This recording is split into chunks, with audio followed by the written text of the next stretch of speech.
Hare Krishna to each and everyone. So कैसे हो आप सब? आई होप आप सब बहुत अच्छे होंगे। आज हम करने जा रहे हैं इग्नू का असाइनमेंट सॉल्व, जो कि जिसका नाम है BSDS 183, जिसका नाम है अनुवाद सिद्धांत और प्रविधि। ये उन बच्चों के लिए है जिन्होंने BA ले रखा है इग्नू में। ओके, सो जिन बच्चों ने 2025 जनवरी सेशन में अपना एग्ज़ाम वो क्या कहते हैं वो भरवाया है, एडमिशन कराया है, तो ये उन बच्चों के लिए जो दिसंबर में एग्ज़ाम देने वाले हैं। ऑल्सो फॉर उन बच्चों के लिए जो बच्चे 2024 सेशन में, जुलाई के सेशन में जिन्होंने री रजिस्ट्रेशन या एडमिशन करवाया है, उनके लिए 2025 के जो जून है ना, जिसमें पेपर देने वाले हैं, वो ये उन दोनों बच्चों के लिए। तो ये असाइनमेंट उन दोनों का ही है। सो यहाँ से स्टार्ट करते हैं। सबसे पहले आपको एक बात बता दूँ, जो असाइनमेंट है ना, सबसे पहले आपको फ्रंट पेज लगाना होता है, सारी डिटेल्स क्लियरली लिखनी होती है, एक भी मिस्टेक नहीं चलेगी। उसके बाद सेकंड नंबर पे आपको इग्नू की जो अपनी ना इग्नू की जो आईडी है ना, आपके पास आइडेंटिटी कार्ड, उसकी कॉपी लगानी होगी। उसके बाद नंबर 3 पे आपको क्वेश्चन पेपर लगाना होगा। ये जो है ना क्वेश्चन पेपर, यहाँ से जो क्वेश्चन पेपर है ना, इनकी कॉपी लगानी होगी। ये लगाने के बाद आपको हाथों से लिखे हुए हैंड रिटन असाइनमेंट्स लिखने होंगे। इन सबको अटैच करने के बाद आपको सबमिट कराना होगा। अगर आपका ऑनलाइन एग्ज़ाम सेंटर है तो आप हर पेज के नीचे अपना नेम एंड एनरोलमेंट नंबर लिखेंगे। अगर आपका ऑफलाइन है तो ज़रूरी नहीं है नीचे लिखना। अगर आप नहीं लिखते हैं, अगर आपको ऑनलाइन सबमिशन है, फ़ोन से ही सबमिशन है आपके, तो आप अगर नीचे अपना नेम और एनरोलमेंट नंबर नहीं लिखते तो असाइनमेंट रिजेक्ट हो जाएगा आपका। इसलिए इससे अच्छा है कि आप लिख ले, ठीक है। अगर आपको ऑफलाइन है तब भी लिख लो, कोई वो नहीं है, और अगर ऑनलाइन है तब भी लिख लो, कोई वो नहीं है, ठीक है। अब यहाँ से स्टार्ट करते हैं। यहाँ से आप क्वेश्चन पेपर देखो, ये है BSDS 183, जिसका नाम है अनुवाद सिद्धांत और प्रविधि, ठीक है। ये यहाँ पे जो खंड का है, सभी प्रश्न करने अनिवार्य है। ये 800 वर्ड्स में लिखना है आपको। मैंने जो है ना पॉइंट वाइज लिखे हुए हैं, लेकिन 800 वर्ड्स में भी और पॉइंट वाइज भी है। पॉइंट वाइज है तो क्या होगा, वो नीचे टीचर्स को ना पॉइंट वाइज क्वेश्चंस बहुत पसंद आते हैं, तो पॉइंट वाइज क्वेश्चन लिखोगे ना तो इसमें अच्छा रहेगा, ठीक है। आपको क्वेश्चन 1 करना है, अथवा में ये 2 क्वेश्चन दे रखे हैं, इन दोनों में से कोई एक करना है। क्वेश्चन नंबर 2 में भी 2 दे रखे हैं, उनमें से कोई एक करना है। खंड खा में आपको 500 वर्ड्स में देने हैं और सारे ही करने हैं। क्वेश्चन नंबर 3 to 6, और जो खंड गा है उसमें 7 to 10 सारे ही करने हैं, ठीक है। और सबसे पहले आप स्टार्टिंग कैसे करोगे, सबसे पहले आप कोर्स कोड लिखोगे at the centre of the page. उसके बाद बिल्कुल ऊपर में जो सेंटर स्पेस होती है ना, वहाँ पे लिखना है आपको कोर्स कोड। फिर कोर्स का कोड लिखोगे BSDS 183। फिर नीचे कोर्स टाइटल लिखोगे, उसमें लिखोगे अनुवाद सिद्धांत और प्रविधि, ठीक है। ये शा क्लासेस नहीं लिखना आपको, ये जो है ना शा क्लासेस आपको नहीं लिखना।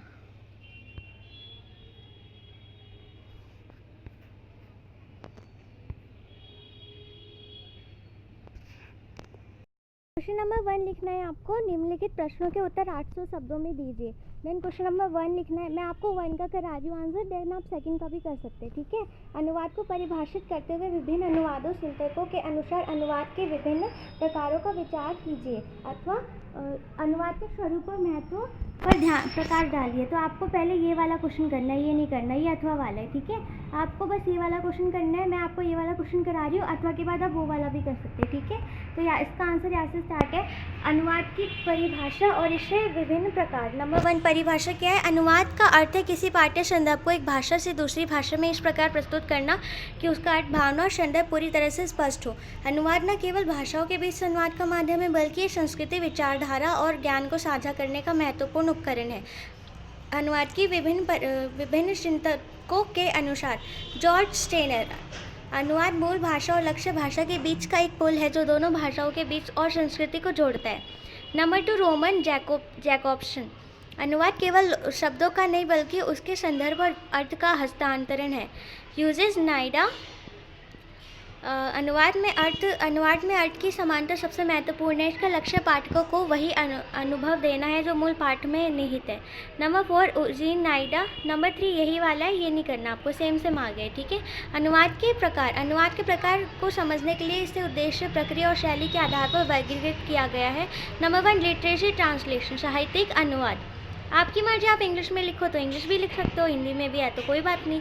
साहित्यिक अनुवाद के कविता, कहानी, उपन्यास, नाटक आदि का अनुवाद किया जाता है। इसमें भावनाओं और शैली को संरक्षित करना अत्यंत महत्वपूर्ण होता है। उदाहरण तुलसीदास की रामचरितमानस का अंग्रेजी में अनुवाद।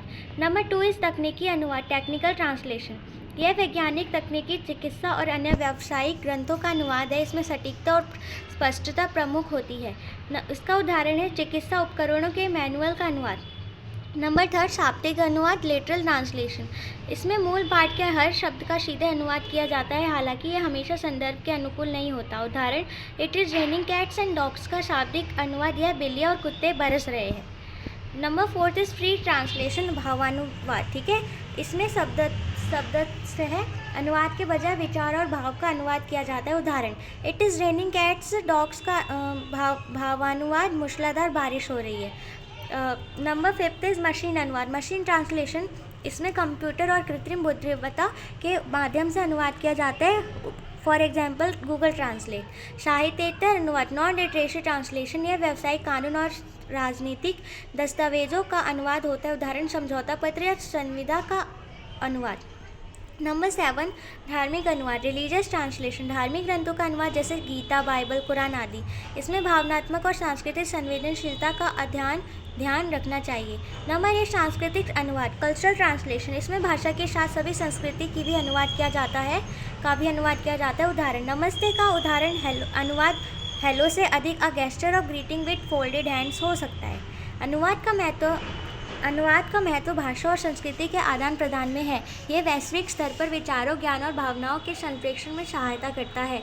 ज्ञान का प्रसार, वैज्ञानिक, तकनीकी और साहित्यिक ज्ञान का अनुवाद हमें अन्य संस्कृति और भाषाओं की समझ प्रदान करता है। उदाहरण, संस्कृत ग्रंथों का अन्य भाषाओं में अनुवाद। नंबर 2 संस्कृति और परंपरा का संरक्षण, अनुवाद के माध्यम से विभिन्न भाषाओं की सांस्कृतिक धरोहर संरक्षित होती है। उदाहरण, भारतीय पौराणिक कथाओं का विश्व में प्रसार। नंबर 3 वैश्वीकरण में भूमिका, वैश्विक व्यापार, राजनीति और शिक्षा में अनुवाद एक महत्वपूर्ण भूमिका निभाता है। उदाहरण, अंतर्राष्ट्रीय समझौतों का अनुवाद। नंबर 4 शिक्षा और शोध, अनुवाद के माध्यम से विदेशी साहित्य और शोध छात्रों के विद्वानों के लिए सुलभ होते हैं। नंबर 5 साहित्य और मनोरंजन, अनुवाद ने विश्व साहित्य और सिनेमा को अन्य भाषाओं में उपलब्ध कराया है। उदाहरण, शेक्सपियर के नाटकों का विभिन्न भाषाओं में अनुवाद। नंबर 4 निष्कर्ष है आपका, अनुवाद केवल भाषाई प्रक्रिया नहीं है, बल्कि यह भाषा और संस्कृति और विचारों को जोड़ने का एक सशक्त माध्यम है। यह मानव सभ्यता की प्रगति और आपसी समझदारी में महत्वपूर्ण भूमिका निभाता है।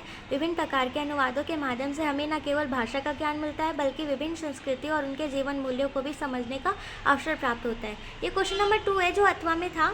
ठीक है, ये क्वेश्चन अच्छा अथवा वाला भी मैंने करा दिया, तो नंबर 1 मैंने करा दिया। अब देखो नंबर 2, अनुवाद के विभिन्न क्षेत्रों का साधारण विचार करें, या फिर आपको करना अनुवाद प्रक्रिया से क्या अभिप्राय है, विभिन्न अनुवादों चिंतकों द्वारा अनुवाद प्रक्रिया पर दिए गए अभिमतों को स्पष्ट करें। तो हम क्वेश्चन नंबर 1 कर रहे हैं। क्वेश्चन नंबर जो 2 है ना, इसका जो है यही वाला पार्ट सॉल्व कर रहे हैं हम लोग, ये वाला अभी नहीं कर रहे। ठीक है, हम ये वाला कर रहे हैं, तो मैं आई होप आप भी यही करोगे। नेक्स्ट देखो, अनुवाद के विभिन्न क्षेत्रों पर विचार। अनुवाद का दायरा बहुत विस्तृत है। यह केवल भाषाओं के बीच शब्दों का स्थानांतरण नहीं, बल्कि उनके अर्थ, भावना और संदर्भ का समुचित रूप से संप्रेषण भी है। अनुवाद के विभिन्न क्षेत्र इसे न केवल साहित्य और भाषा एक सीमित रखते हैं, बल्कि तकनीकी, व्यावसायिक, धार्मिक और सांस्कृतिक संदर्भों तक भी फैलाते हैं। आइए अनुवादों के बीच क्षेत्रों पर साधारण विचार करें। नंबर 1 लिटरेचर ट्रांसलेशन, साहित्यिक अनुवाद।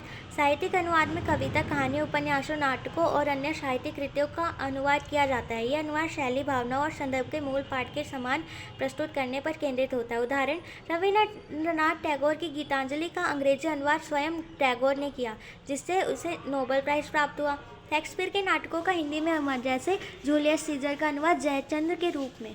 नंबर 2 इज़ दैट तकनीकी अनुवाद, टेक्निकल ट्रांसलेशन। तकनीकी अनुवाद में वैज्ञानिक, तकनीकी और औद्योगिक सामग्री का अनुवाद शामिल है। इसमें शब्दों की सटीकता और तकनीकी शब्दावली का ध्यान रखा जाता है। उदाहरण, चिकित्सा उपकरणों के उपयोगकर्ता मैनुअल का विभिन्न भाषाओं में अनुवाद, सॉफ्टवेयर अनुप्रयोगों और IT दस्तावेजों को लोकलाइजेशन। ठीक है, व्यावसायिक अनुवाद, बिजनेस ट्रांसलेशन। व्यावसायिक अनुवाद में व्यापारिक अनुवाद, अनुबंध, रिपोर्ट, विपणन सामग्री और अन्य व्यावसायिक दस्तावेजों का अनुवाद किया जाता है। उदाहरण, एक बहुराष्ट्रीय कंपनी द्वारा अपने उत्पाद की प्रचार सामग्री का अनुवाद, विभिन्न भाषाओं में अंतर्राष्ट्रीय व्यापार समझौतों और कानून अनुबंधों का अनुवाद।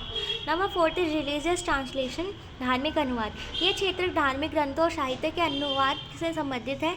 इसमें पाठ की भावनात्मक और सांस्कृतिक संवेदनशीलता को बनाए रखना महत्वपूर्ण होता है। उदाहरण, भगवद गीता का अंग्रेजी और अन्य भाषाओं में अनुवाद, बाइबल का हिंदी या संस्कृति में अनुवाद। नेक्स्ट इज दैट कानून अनुवाद, लीगल ट्रांसलेशन। कानून अनुवाद में संविदाएँ, विधिक दस्तावेज, नियमावली और सरकारी दस्तावेजों का अनुवाद शामिल है। इसमें शब्दों की सटीकता और विधिक भाषा का ज्ञान आवश्यक होता है। उदाहरण, विदेश नागरिकों के लिए वीज़ा दस्तावेजों का अनुवाद, अंतर्राष्ट्रीय कानून से संबंधित दस्तावेजों का अनुवाद। नेक्स्ट इज आर शैक्षणिक और शैक्षिक अनुवाद, एजुकेशनल ट्रांसलेशन।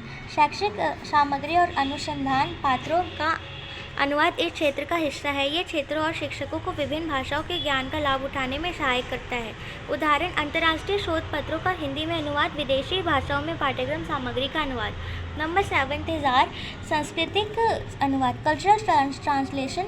इसमें केवल भाषा का अनुवाद नहीं बल्कि संस्कृति और संदर्भ का भी अनुवाद किया जाता है। पाठक को एक नई संस्कृति को समझने में सहायता करता है। उदाहरण, भारतीय उपन्यासों और कहानियों में नमस्ते का अनुवाद ग्रीटिंग्स विद फोल्डेड हैंड्स के रूप में। पंचतंत्र की कहानियों का अनुवाद विभिन्न भाषाओं में।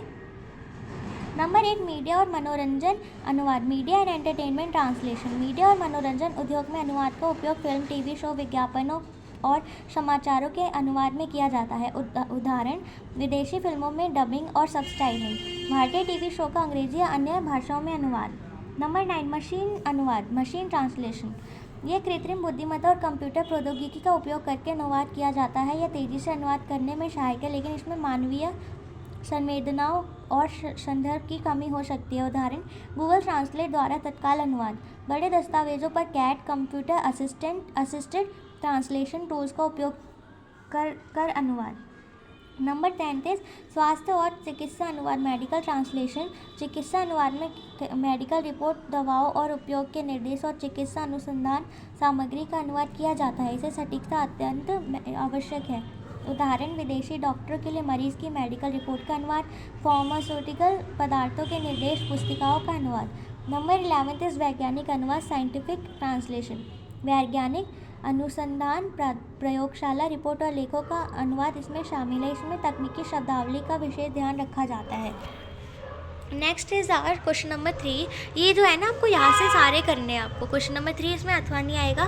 चलो स्टार्ट करते हैं। क्वेश्चन नंबर 3 लिखो आप ब्लैक पेन से। अनुवाद के विविध साधनों का साधारण विचार कीजिए। देन नीचे आंसर। एक और बात बता दो, अगर आप सिर्फ आंसर कर रहे हो ना और क्वेश्चन नंबर मेंशन कर रहे हो कि क्वेश्चन नंबर 1 का आंसर ये है, क्वेश्चन नंबर 2 का आंसर ये है, क्वेश्चन नंबर 5 का आंसर ये है, तब भी आपका असाइनमेंट रिजेक्ट नहीं होगा, क्योंकि क्वेश्चन पेपर की तो कॉपी आपने लगाई रखी है ना। इसलिए अनुवाद के विभिन्न साधनों का साधारण विचार कीजिए। अनुवाद के विभिन्न साधनों पर विचार। अनुवाद का कार्य सरल और प्रभावी बनाने के लिए अनेक साधनों का उपयोग किया जाता है। ये साधन न केवल समय की बचत करते हैं, बल्कि अनुवाद को अधिक सटीक और संदर्भित बनाने में भी मदद करते हैं। इन साधनों को मुख्यतः तकनीकी, व्यवहारिक और सांस्कृतिक संदर्भों में वर्गीकृत किया जा सकता है, जहाँ अनुवाद के प्रमुख साधनों का विश्लेषण और उनके उपयोग के उदाहरण प्रस्तुत किए जा रहे हैं।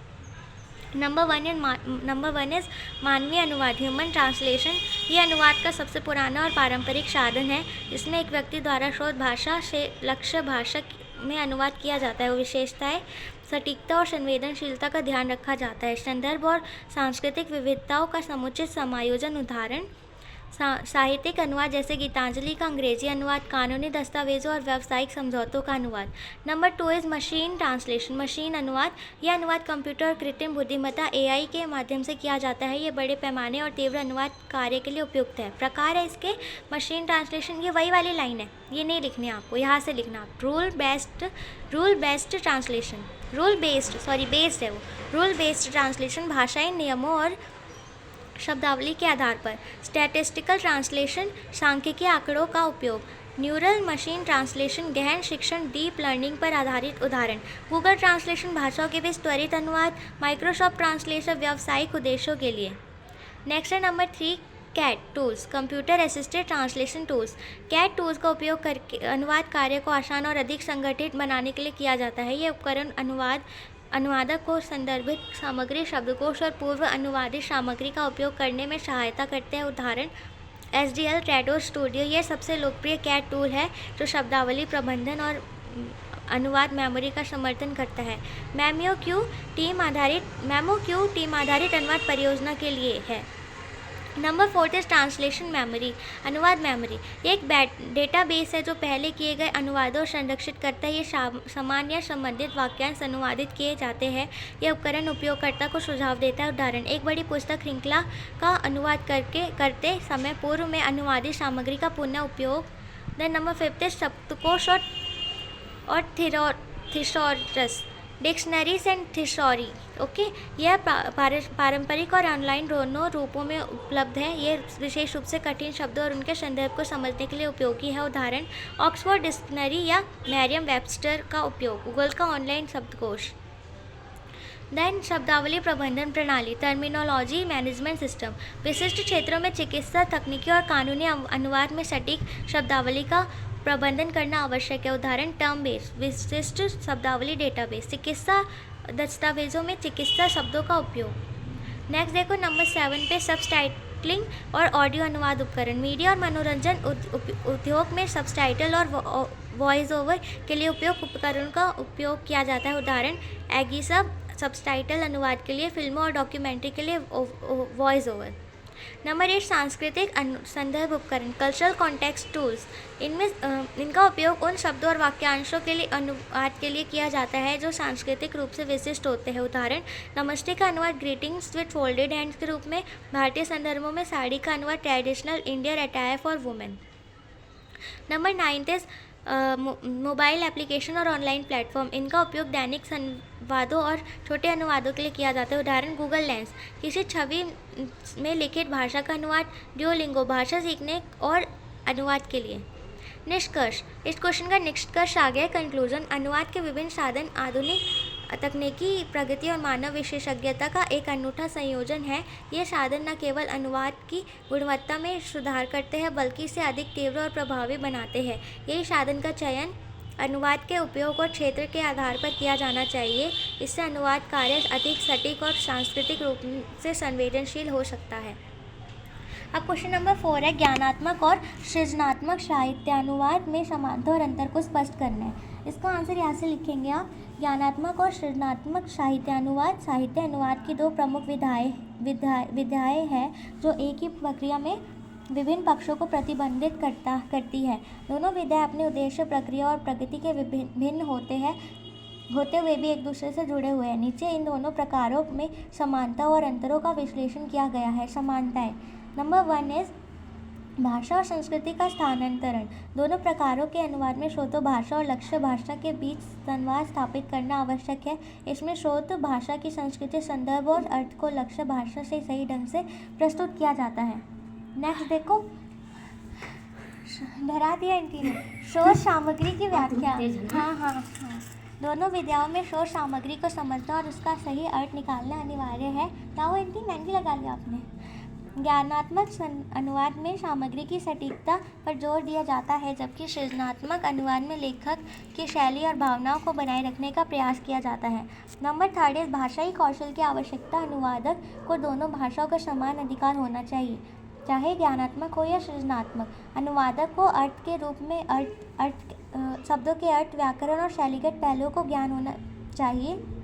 नंबर 4 वाचक को संतुष्टि। दोनों विधाएं का उद्देश्य यह सुनिश्चित करना है कि वाचक शोध सामग्री का मूल भाव और संदेश को समझ सके। अंतर, नंबर 1 उपयोग उद्देश्य। ज्ञानात्मक साहित्यानुवाद, इसका उद्देश्य पाठ के अर्थ को यथासंभव सटीकता के साथ प्रस्तुत करना है। यह अधिकतर वैज्ञानिक, तकनीकी या अकादमिक ग्रंथों के अनुवाद में उपयोग किया जाता है जहाँ सामग्री की शुद्धता और सटीकता आवश्यक है। सृजनात्मक साहित्यानुवाद, इसका उद्देश्य पाठ के भाव, शैली और रचनात्मकता को बनाए रखना है। यह कविता, कहानी, उपन्यास आदि साहित्यिक कृतियों के अनुवाद में होता है जहाँ लेखक की मौलिकता और कला को सुरक्षित रखना महत्वपूर्ण है। नंबर 2 स्वतंत्रता का स्तर। ज्ञानात्मक अनुवाद में अनुवादक को शोध पाठ से विचलन की अनुमति नहीं होती। सटीकता और तथ्यात्मकता महत्वपूर्ण होती है। सृजनात्मक अनुवाद में अनुवादक को अधिक स्वतंत्रता होती है। ये लेखक के भाव और शैली को संरक्षित रखते हुए पाठ में अपनी रचनात्मकता का समावेश कर सकता है। भाषा की शैली। ज्ञानात्मक अनुवाद में भाषा सरल, सीधी और तथ्यपरक होती है। सृजनात्मक अनुवाद में भाषा कलात्मक, अलंकारपूर्ण और सौंदर्यपूर्ण होती है। नंबर 4 उपयोगिता। ज्ञानात्मक अनुवाद का उपयोग शिक्षण सामग्री, शोधपत्र और तकनीकी दस्तावेजों में किया जाता है। सृजनात्मक अनुवाद साहित्यिक कृतियों, नाटकों और कविताओं के लिए उपयोगी होता है। नंबर 5 है समस्याएं। ज्ञानात्मक अनुवाद में मुख्य समस्या सटीक और स्पष्टता बनाए रखना होता है। सृजनात्मक अनुवाद में लेखक की मौलिकता और शैली को बनाए रखने की चुनौती होती है। निष्कर्ष: ज्ञानात्मक और सृजनात्मक साहित्य अनुवाद दोनों ही साहित्य के अनुवाद में अनिवार्य कार्य निभाते हैं। जहाँ ज्ञानात्मक अनुवाद पाठक को सटीक जानकारी प्रदान करता है, वही सृजनात्मक अनुवाद पाठकों को साहित्य की सौंदर्य और भावना से परिचित कराता है। इन दोनों में संतुलन बनाकर अनुवादक साहित्य की व्यापकता और गहराई को उजागर कर सकता है। नंबर 5 क्वेश्चन, इसका जो नंबर 5 क्वेश्चन है वो ये है, साहित्यिक अनुवाद के महत्व पर प्रकाश डालिए। साहित्यिक अनुवाद का महत्व। साहित्यिक अनुवाद विभिन्न भाषाओं और संस्कृतियों के बीच संवाद स्थापित करने का एक महत्वपूर्ण माध्यम है। यह न केवल साहित्यिक को सीमाओं पर परे ले जाने में सहायक होता है। चप्पल पहन लो, उनकी ठंड लग जाएगी। टूट गई? अच्छा हाँ, टूट गई।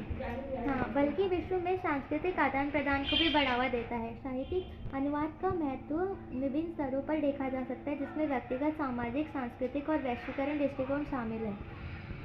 नंबर 1 विश्व साहित्य में योगदान। साहित्यिक अनुवाद के माध्यमों से किसी भी एक भाषा में रचित साहित्य को वैश्विक स्तर पर पहुंचाया जा सकता है। यह प्रक्रिया विभिन्न भाषाओं के साहित्य को समृद्ध करती है। उदाहरण के लिए रविन्द्रनाथ टैगोर की रचनाएं उनके अनुवाद के कारण ही विश्व भर में प्रसिद्ध हुई और उन्होंने नोबेल पुरस्कार जीता। इसी प्रकार शेक्सपियर, टॉल्स्टॉय और दांते जैसी महान लेखकों की कृतियां अनुवाद के माध्यम से अन्य भाषाओं के पाठकों तक पहुंची।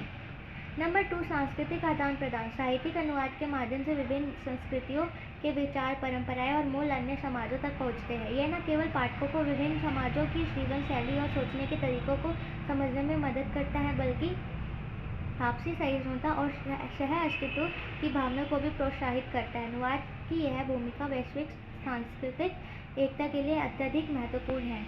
नंबर 3 भाषाई समृद्धि। अनुवाद न केवल साहित्य को एक भाषा से दूसरी भाषा में स्थानांतरित करता है, बल्कि लक्ष्य भाषा की अभिव्यक्ति को भी समृद्ध करता है। जब भी भाषा के साहित्यिक, शिल्प और शिल्प का दूसरी भाषा में अनुवाद होता है, तो ये भाषा की संरचना, शब्दावली और विचारों को नया आयाम देता है। ये प्रक्रिया नई साहित्यिक विधाओं और प्रयोगों को जन्म देती है। नंबर 4 ज्ञान की विस्तार में सहायता। साहित्यिक अनुवाद केवल साहित्यिक तक सीमित नहीं रहता, बल्कि इसके माध्यम से इतिहास, समाजशास्त्र, मनोविज्ञान और दर्शन जैसे अन्य विषयों का भी ज्ञान भी साझा होता है। ये विभिन्न विषयों के पाठकों के बीच ज्ञान का पुल बनता है। उदाहरण स्वरूप प्राचीन भारतीय ग्रंथों और दर्शन को विश्व तक पहुंचाने में अनुवाद की महत्वपूर्ण भूमिका रही है।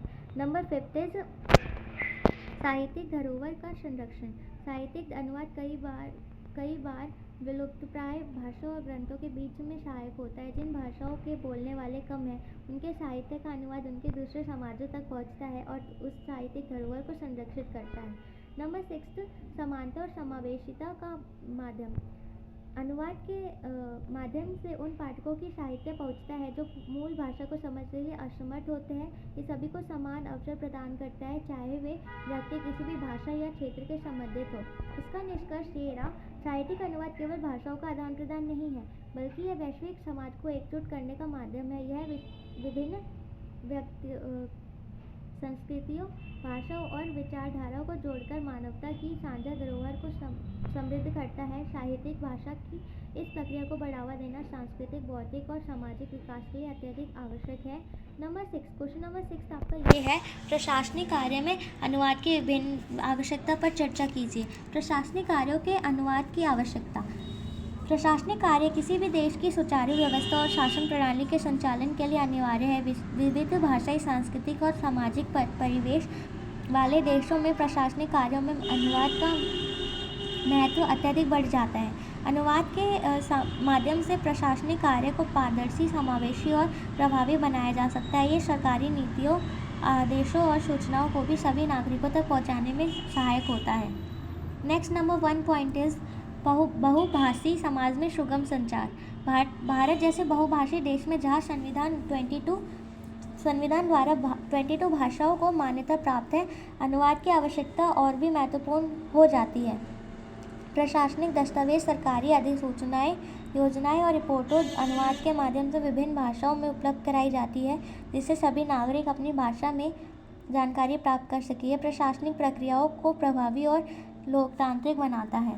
नंबर 2 इज़ नीति और योजनाओं का क्रियान्वयन। सरकार द्वारा बनाई गई नीतियों और योजनाएं तभी प्रभावी हो सकती है जब वे जन सामान्य तक स्पष्ट रूप में जाए। यदि प्रशासनिक दस्तावेज केवल एक भाषा में तैयार किए जाए तो कई क्षेत्रों और समुदायों को उनकी सही क्रियान्वयन संभव नहीं होगा।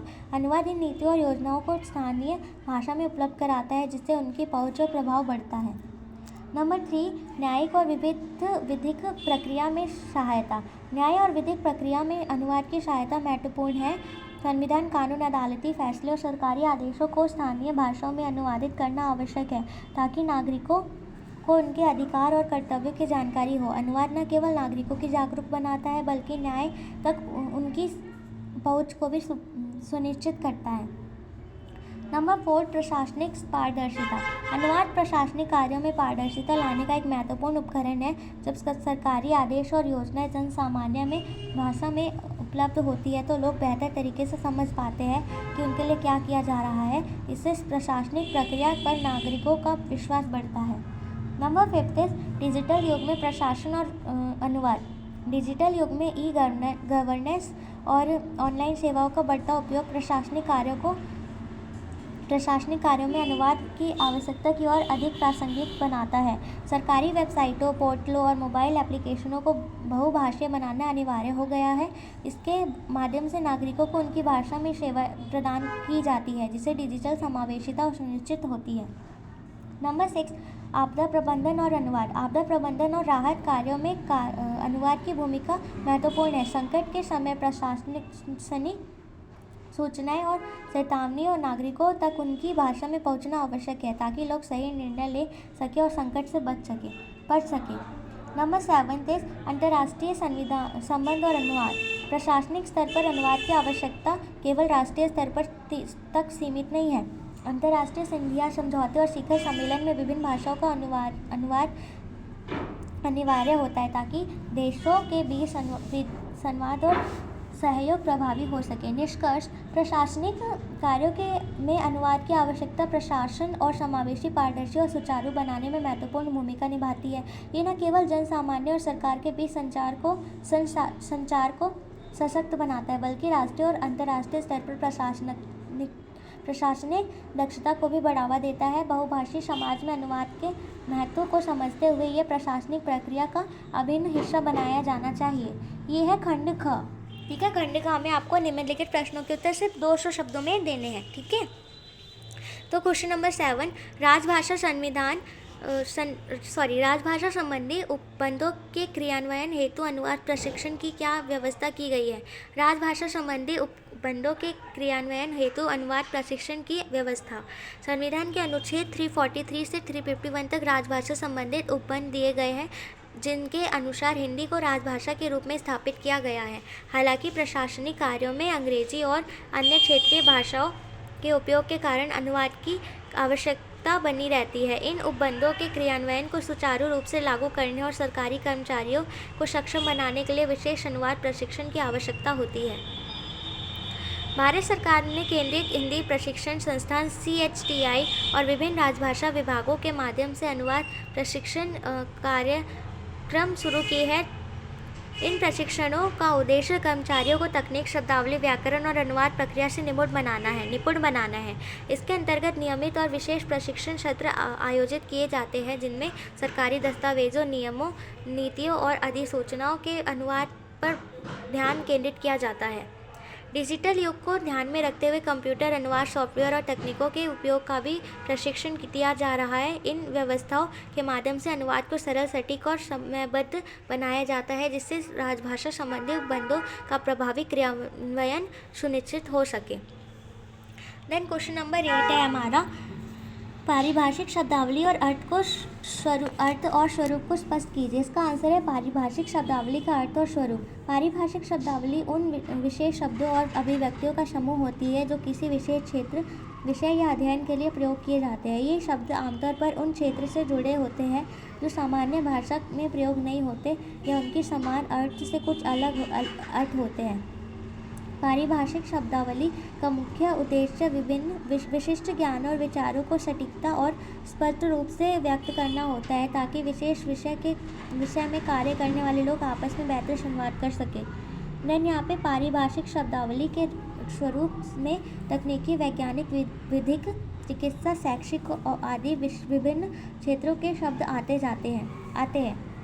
उदाहरण स्वरूप चिकित्सा में एंटीबायोटिक, पैथोलॉजी जैसे शब्द या विज्ञान में जैविक ऊर्जा, प्राकृतिक चयन जैसे शब्द पारिभाषिक शब्दावली के भाग होते हैं। ये शब्द केवल उन क्षेत्रों में काम आते हैं जो काम करने वाले पेशेवरों के बीच स्पष्ट संवाद के लिए होते हैं और व्यापक रूप से समझे नहीं जाते। इस प्रकार पारिभाषिक शब्दावली ज्ञान के विशेष क्षेत्र में स्पष्टता, सटीकता और प्रभावी संवादों को सुनिश्चित करती है।